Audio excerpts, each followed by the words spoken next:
iz te dvorane žalost, čisto pogled.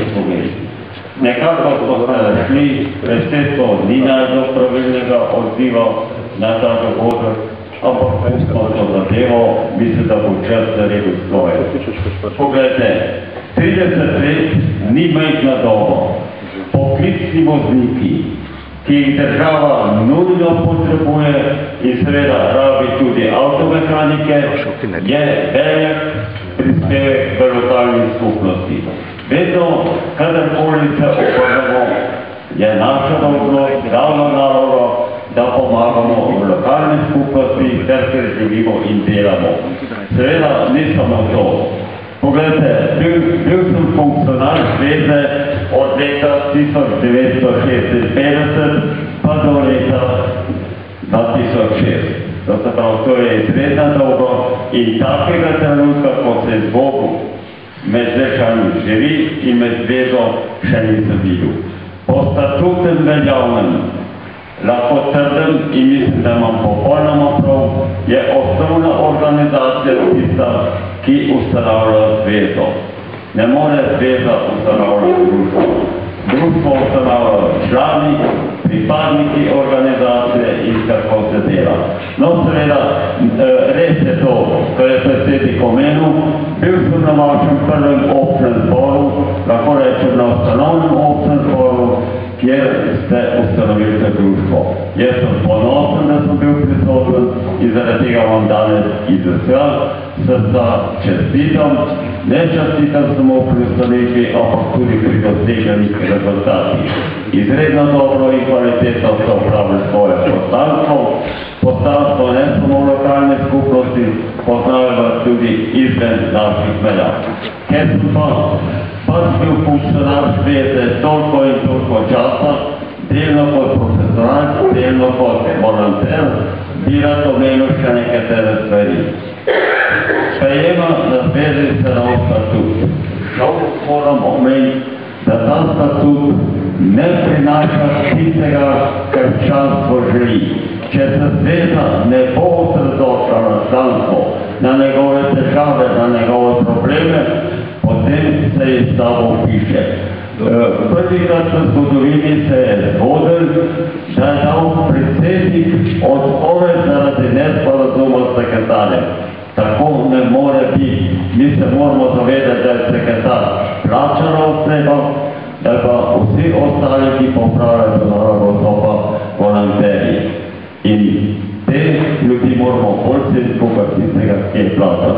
Seveda, z vsem spoštovanjem tudi profesionalnemu ukazu. Še nekaj bi jaz omenil, mi smo v letošnjem letu kot zveza izgubili 4 visoke funkcionarje. Pa jih bom naštel. Izgubili smo inženir Milana Svetka, predsednika zveze, izgubili smo nekdanjega predsednika zveze Rado Lipičarja, tudi inženirja, potem smo izgubili Čopca, ki je bil izredno dolgo funkcionar, celo več kot jaz. On je začel svojo poslanstvo leta 1953 in ne dovolj do nekaterih problemov, nesporazumov z gotovimi zadevami na zvezi. No, da pa omenimo še nekatere stvari, moramo povedati tudi, da smo izgubili generala Kilmec-Bora, ki je bil predsednik Republiškega sveta za operacijo in je bil tudi naš član. Poleg tega smo izgubili komandanta, ki je vodil tehnične enote, to se pravi motorizirano enoto na napad na Žužambes. Tudi tega smo izgubili. Jaz sem se osebno od njega poslovil kot vodj Dolomitskega odreda. Od zveze žal nobenega ni bilo prisotnega in to me še danes srce boli. Imel je 3 očekovanja od zveze, jaz sem zveze sporočil, kako in kaj, ampak žal odziva ni bilo. Nadalje, mislim, da je prav, da vas informiram, da na večini občnih zborov v Sloveniji, ki sem jih obiskal, je nekatere negativne trende do evropskega povezovanja. Bom povedal zakaj.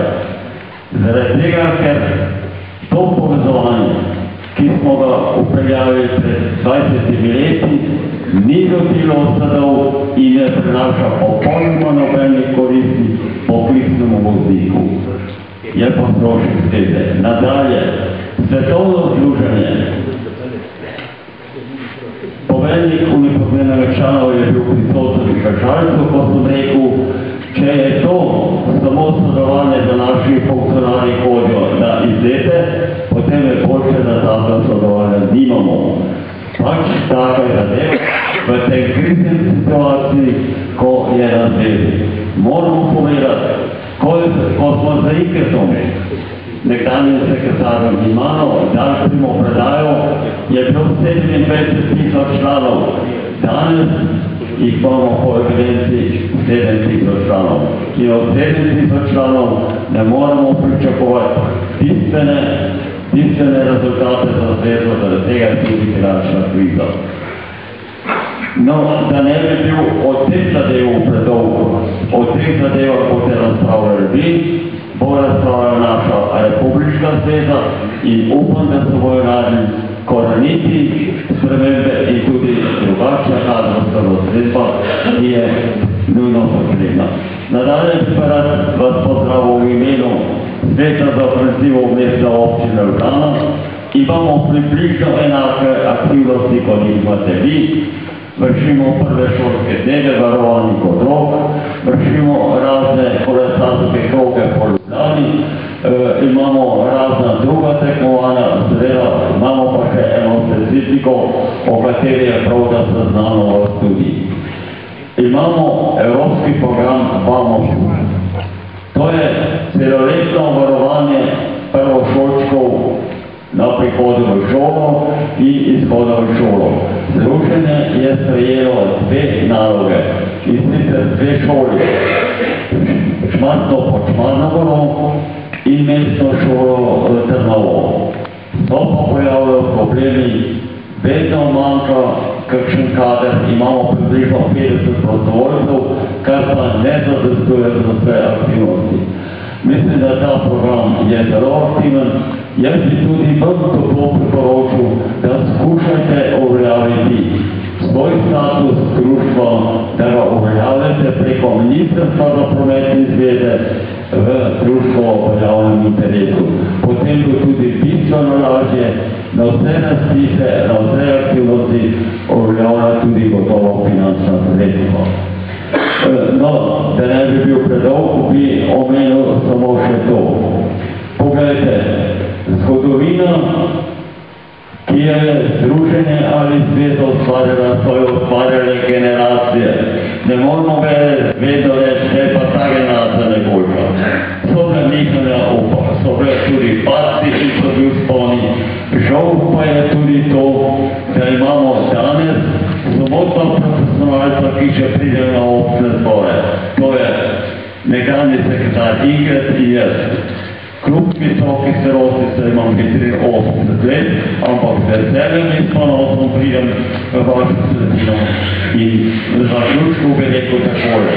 Še čestitam za vaše 30 let, vsi tisti, ki imate sive glave, vam želim obilo zdravja, ostalim pa obilo delovnih uspehov. Hvala lepa.